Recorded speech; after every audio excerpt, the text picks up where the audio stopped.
Good. Well, I'm Billy Cioffredi, and I just want to thank you all for coming.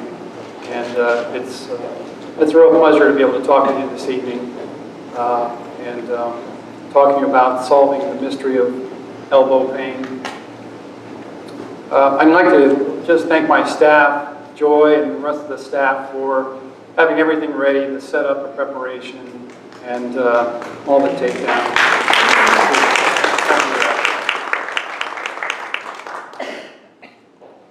So, in deciding about talking about the elbow and solving the mystery about elbow pain, I chose that in particular because tennis elbow is really a common term for elbow pain, and it is one of those pains it's common and it doesn't seem to really go away all the time. It's one of those things that seems to hang around for maybe even a year. So if anyone's had plantar fasciitis, pain in the bottom of their arch or their heel, it's kind of a similar thing where it's often a story of someone, oh yeah, I had that and it took a year to go away. So it's not a very specific term as far as the tennis elbow goes. And therein lies part of the mystery. So I hope tonight you'll get an understanding of how to solve some of that mystery, because some of the fundamentals of solving that really are similar to some of the other fundamentals of other pain problems in the body that seem to really be a challenge. So I believe we really can know the mystery about the elbow pain problems. Now, as far as medicine goes, is medicine a science or an art? You guys don't have to answer. Is physical therapy a science or an art? Yes, yeah. I would agree. So I think that the art is in the execution of the science. So physical therapy is the science of movement dysfunction, and the art is in the execution of the science. As far as understanding this, and really understanding any other key elements in pain problems, the interview is so key. It's really key.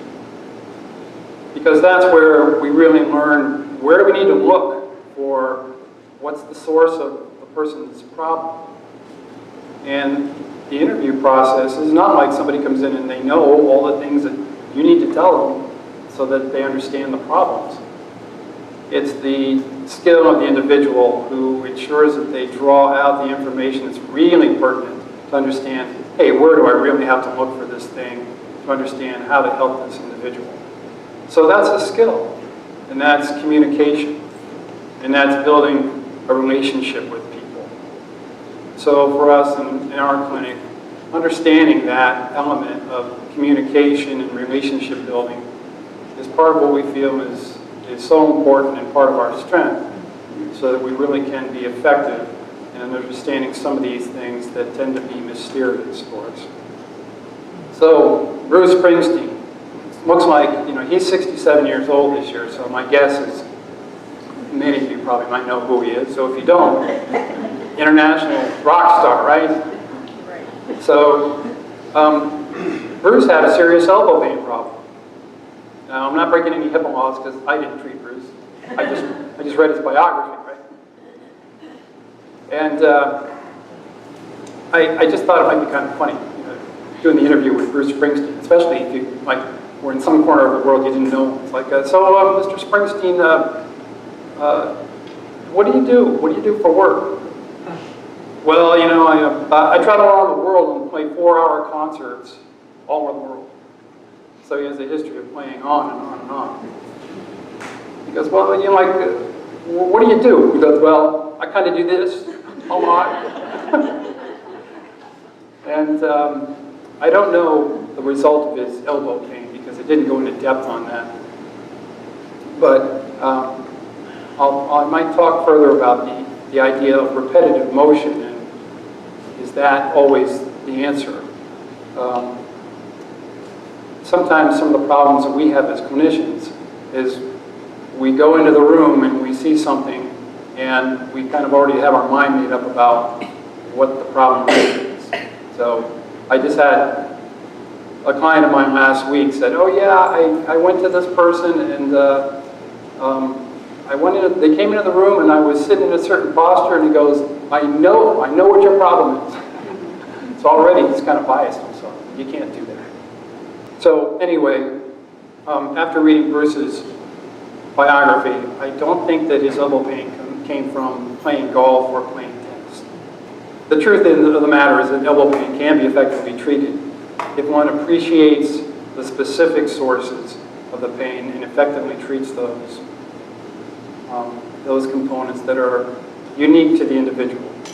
So that's the key for us, is that everyone is unique and different. It's not the same thing, it's not the same application, even though it's a very common issue.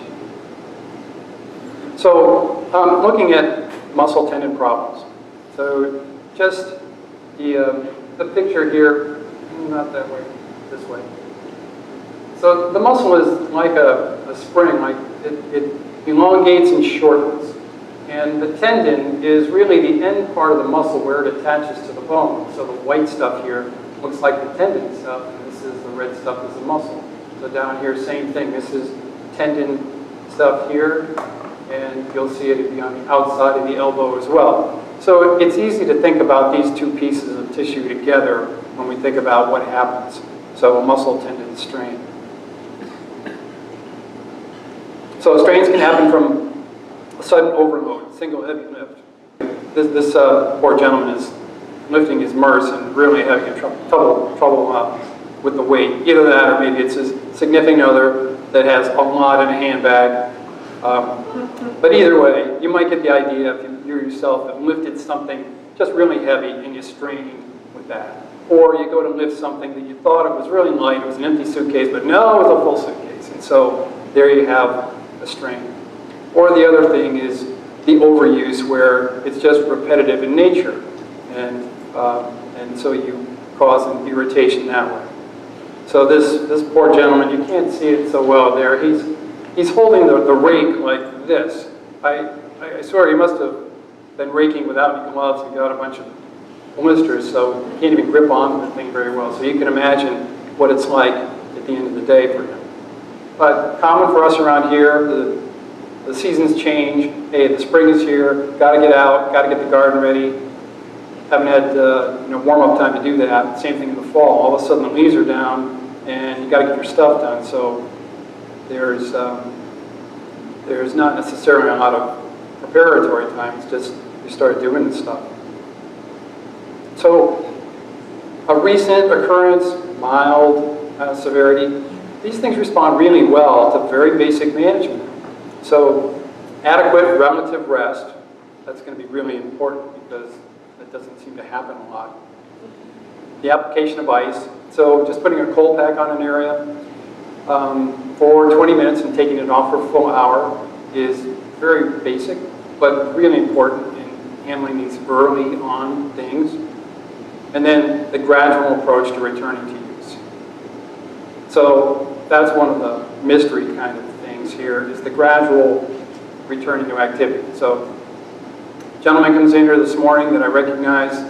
He's seeing one of the other staff. I said, hey, how you doing? What are you doing in here for? He goes, oh, I tweaked my back. Just a small thing. I was just turning funny yesterday and just severe pain. Yeah, the day before I was chopping wood. I did 6 hours of chopping wood, and it was the first time this season. So he goes, my wife is going to take my mom away. No, don't do that. I said, look, you got to just talk to her. You got to learn, an hour or two of that in the beginning, and you start to build up, and you'll start to build your muscle strength and your endurance so that you can keep being active. This guy's in his 60s, right? He's late 60s, and he's physical, so it's like, no, you don't want to start withdrawing that. But that's an example that comes along all the time for folks that we see, and it may be a mild component of something, and in talking to them about the gradual return, they don't always either understand it or apply. And so there again, it's that level of communication and relationship with somebody that you have to really help them get that part of things that makes the difference. So people that have pain for 6 weeks or more. So this is one of a number of studies, mobilization with movement and exercise. Mobilization with movement is a very particular kind of hands-on manual therapy and exercise versus a corticosteroid injection or wait and see, meaning they didn't have any treatment for tennis elbow. So it's not that we can't spell right, it's that these people are from Australia and they put S's in there instead of C's. So the British Medical Journal in 2006. So the results, corticosteroid injection. After 6 weeks, they had the best result of anybody else in the sense of reducing their pain. But 47 out of 65 of them all had recurrences of their problem after that. Recurrences, within the year's time that they did the whole study. That's a lot of recurrence. And the end result was not as good as either of the other two groups of physiotherapy or wait and see.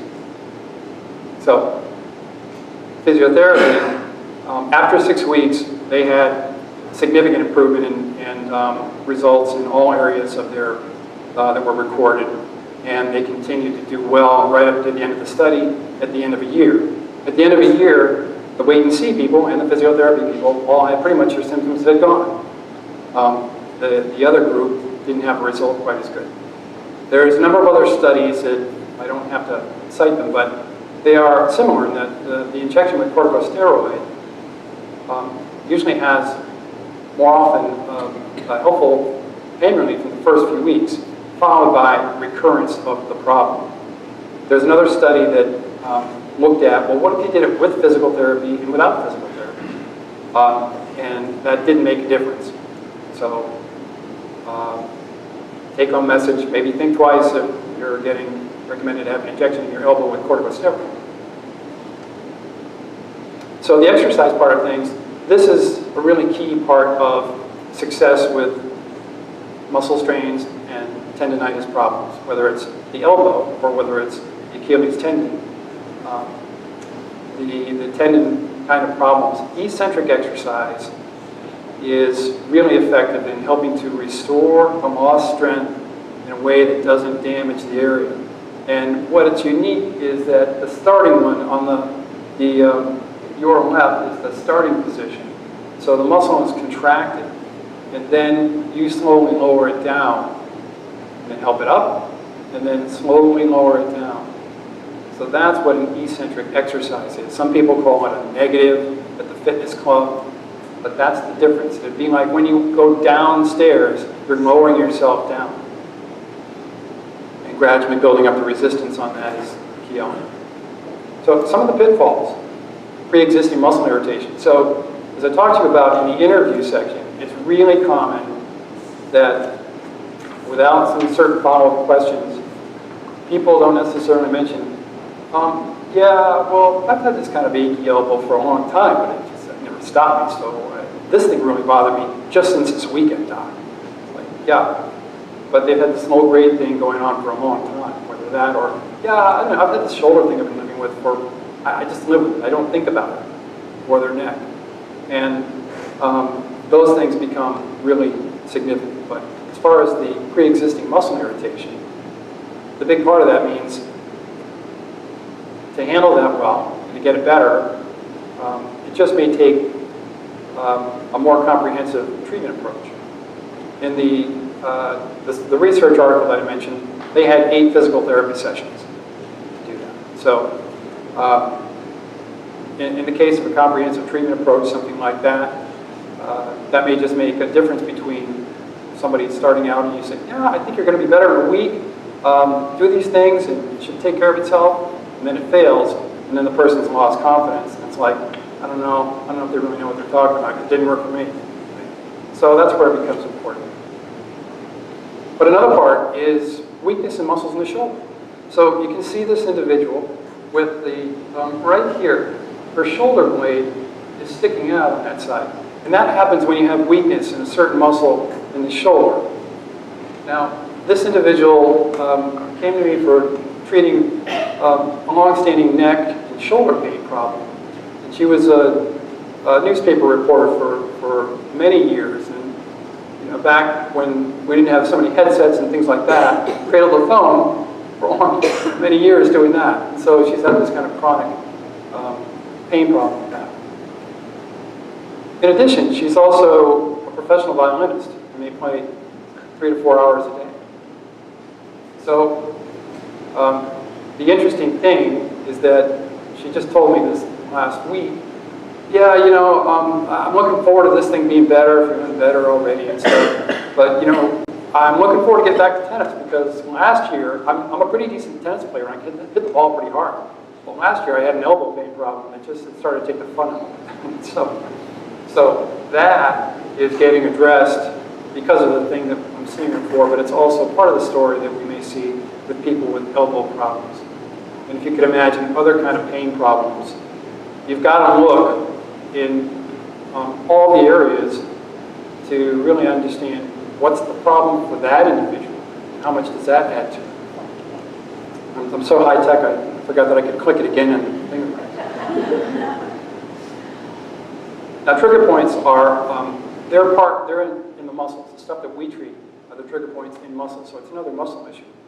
And trigger points are areas of hypersensitivity in tissues that are tender to pressure, and when sufficiently hypersensitive, result in specific patterns of referred pain. And they can also cause some other vague kinds of symptoms as well when these trigger points get set off. So the interesting part here, you can see the elbow pain over here and over here. These are elbow pain. This is the red areas is where the pain more often would show up. It doesn't have to be in all the areas. But you can see that the trigger points, they're in the tricep muscle. They're in the back of the arm. So if you don't really understand that, and you don't look for it, it might be, well, gee, we're doing the ultrasound, we're doing the stretching, we're doing the exercise, and even had an injection in there, and symptoms still seem to be hanging on. So if that's the problem, then you're missing the problem. Same thing over here. This is still the triceps. It's in through here, but that's pain on the inside part of the elbow. This muscle is the supinator. So the supinator is the muscle that would turn your palm on. So it's a very deep muscle. That's really deep down underneath things.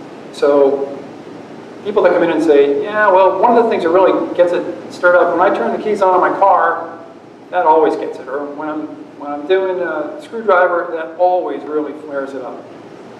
That person probably has some dysfunction with that particular muscle. And if you're not thinking about that and know about that, then you can still do the same stuff that you can read on the internet, and it doesn't get better. Here's a couple of other places that can produce pain down the arm. This is back here.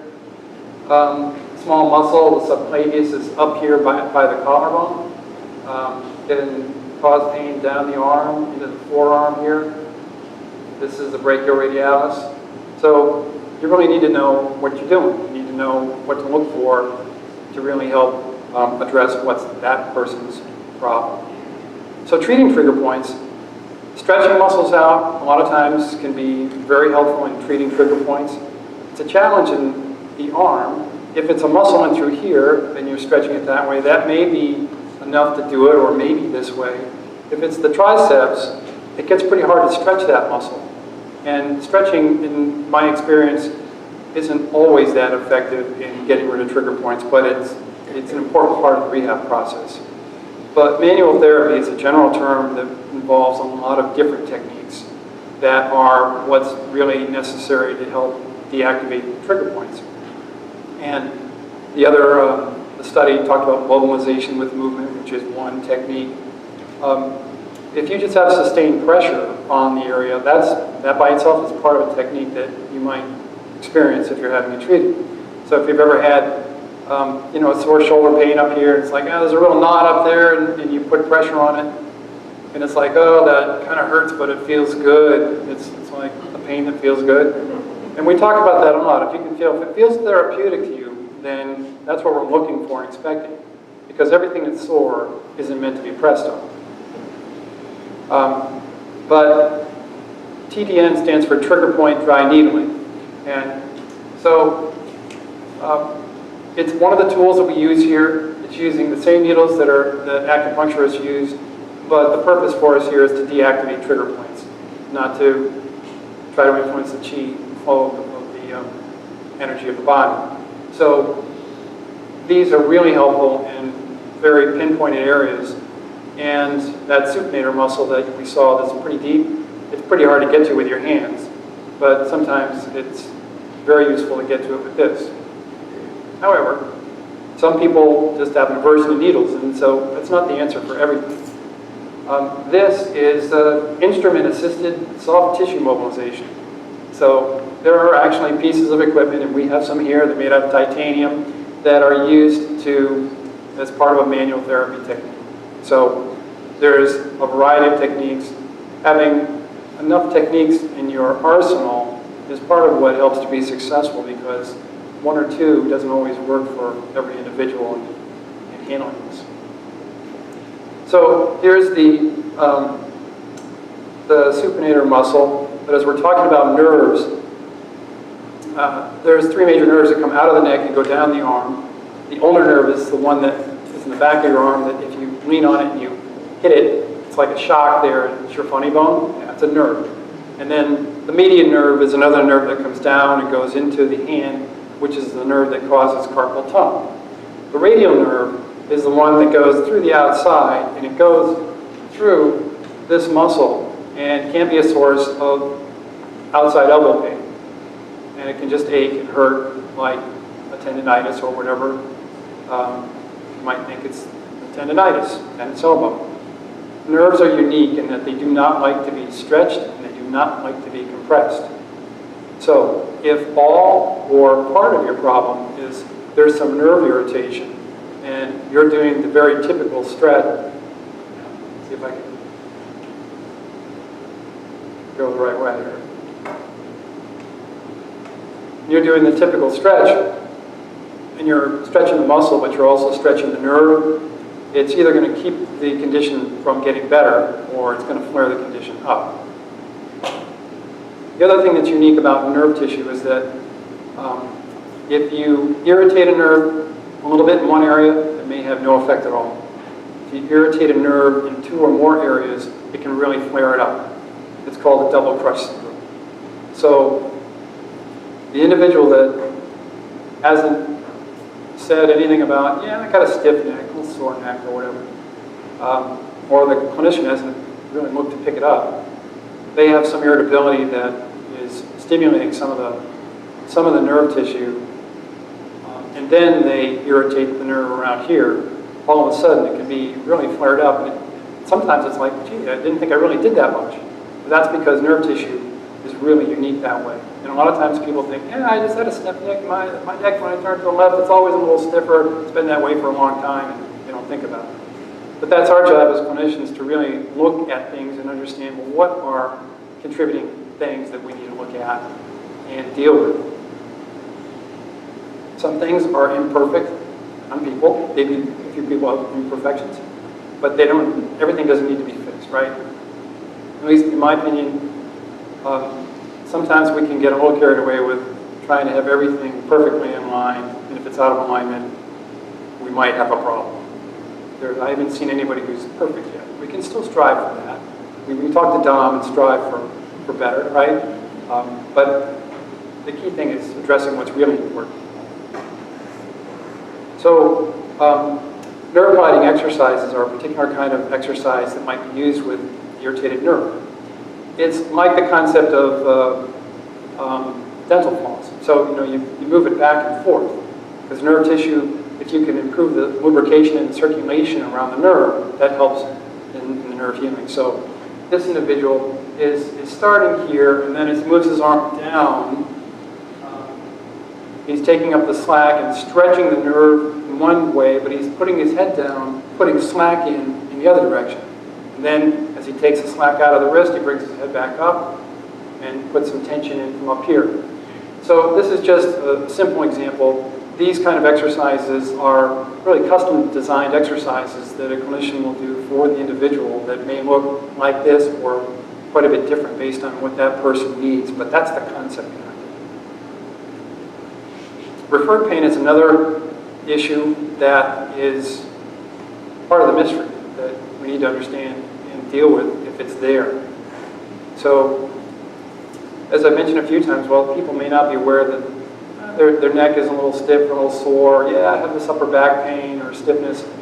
I have to ignore it because I don't want to, be thinking about every ache and pain I have. And that might be really good and true, but for certain individuals, part of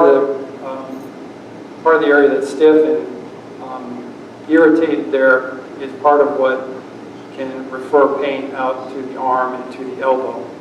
Part of the sympathetic nervous system has a lot of its ganglion and things right on the upper part between the shoulder blades up to the base of the neck. And the sympathetic nervous system is the part that, if it tunes up the system, the nervous system, it's like, if you're drinking a lot of coffee and you're not getting much sleep and you kind of get wired, and you get really jumpy really quick. So that's the kind of way the nervous system can jump itself up and become much more regulated. So, understanding other kinds of referred pain, whether it's spine, and certainly the neck itself, the major nerves that come down the arm are coming out of the neck, and then even referred pain from the shoulder. So a lot of people have, this shoulder's been bothering me for a while, but that's not what I'm here, doc. It's about my elbow that just started to flare up. So activity and ergonomics. So ergonomics, ergo means work, so it's how you do your work. And so whether it's work or whether it's play, sometimes it's really critical to understand what are people doing with their lives in order to really help them solve the mystery of their elbow pain problem. Some people might seem like they're getting better, and then with the treatment, and then it's like, it's getting stirred up again. It's just not staying. They say they feel improved for a day or two, and then you find out, well, what do they do for work? Or how do they do what they do for work? So, a physician I was seeing had a sensitive neck and arm pain problem. So, looking at his work area, he has a standing desk and he has 3 large video screens. He's looking at CT scans and MRIs, documentation, something else over here. He's got different keyboards, mouses, and by adjusting the monitor so he wasn't tilting his head where it was contributing to some of the irritation in his neck, and moving some of the other components around so he wasn't reaching so far with his mouse. I'm not talking about a long way, but when things are flared up, it makes a significant difference. So that was important for him. Another individual was a property maintenance worker who, hey, I always get elbow pain when I'm doing my work in the summer, but this time it's really killing me. Well, what's new? Well, I got a new tractor this year, and so the hand placement is different on where how I control the thing. It's like, well, that's not ideal. We talked about how that might be modified a little bit, if you can. But, what else is going on? Well, I love to play the guitar. So I work long hours, and when I come back, and I just got to let loose, and so I got to play my guitar on the weekends. And look, that's our goal. Our goal is to help you get so you can play the guitar and do your work without so much pain. But you may have to cut back on that, cut it out for a certain period of time so we can get you over the hump so that you can do what you want to do. So that, again, is that level of communication and the relationship with the individual that's so important for us to really be helpful. And one of the things that I find frustrating is whenever I hear the concept of the patient is non-compliant in the sense of, they were recommended to do something, whether it's physical therapy or medicine. It's like they're non-compliant, almost like it's not my responsibility as a clinician. I think there's a bit of a failure there in the sense of being able to have the relationship and the communication with somebody that allows them to be who they are and really help them and not just say, hey, it's your responsibility, you're being irresponsible because you didn't do what I told you to. So anyway, pet peeve. Stop. So there are also multiple sources of pain. So the aesthetics, the artistry, the art in this is in part looking at through a comprehensive history and a really meticulous exam, selecting the most irritating components for that individual, addressing them successfully, and treating them successfully with that. Selecting the order of magnitude. Sometimes there's two things that are really important, or one thing that's really important. You got to spend your time on that, not the other four things, just because they look abnormal. In prevention, appropriate rehabilitation ultimately results in the individual fully understanding how to self-manage and prevent a recurrence. So that is so much our goal here with our clients, is that at the end of the day, that they understand themselves, they understand who they are, what their story is, what their body is, and the components that go into them being able to take control of that part of their life and be successful with that. Confidence is built on successes. If you talk to Dom and Kathy, as far as being more in charge of your life and more effective in your life, it's developing confidence through some level of successes that helps you to get there. So rehabilitation may be very small, very limited. It may be comprehensive, but it's what that individual needs. So the thing about the elbow has been known to be challenging to treat. The mystery can be resolved through a thorough history, a meticulous exam, an effective treatment addressing the significant sources that's unique to that individual. And then knowing how, for what a person is using their body, may be essential in really achieving the effectiveness of sustained relief through proper treatment. The art and science, the art is in the execution of the science. Thank you all for coming.